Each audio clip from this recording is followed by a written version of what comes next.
European leaders have left the EU vulnerable after failing to agree on a united stance against the growing threat posed by Vladimir Putin's Russia, a political expert has warned. The vice president of the Civil Development Forum, Marek Tatala, hit out at the European Union for being unable to agree on a common policy to defend the bloc from Russian aggression.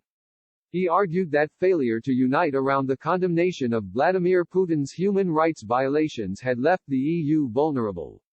The political analyst called Russia a threat for the entire European Union but blamed a lack of unity on various conflicting interests within the bloc over how to deal with Putin.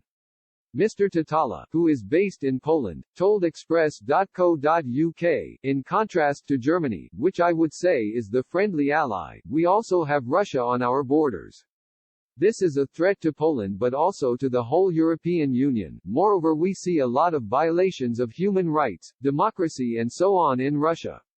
I think there should be a strong common position from the European Union against this authoritarian and illiberal approach of Vladimir Putin towards his own society.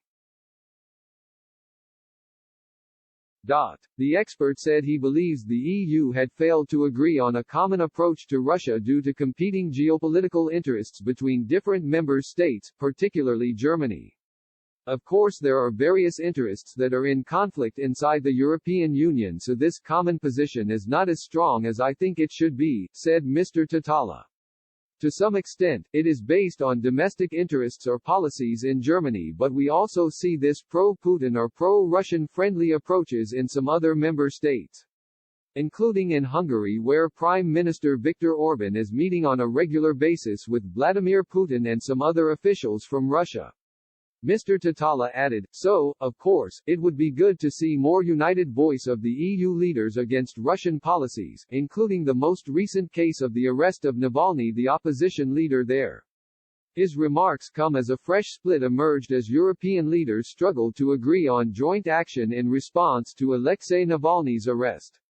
On Thursday, French MEP Thierry Mariani blasted colleagues in Brussels who supported renewed sanctions on Russia as he claimed, Moscow poses no danger. He accused the Commission of inventing ghosts when it came to the threat from Moscow, saying, who really believes that Moscow is a danger to Paris, Rome or Berlin? In order not to see that Europe's influence is diminishing, the Commission is inventing ghosts.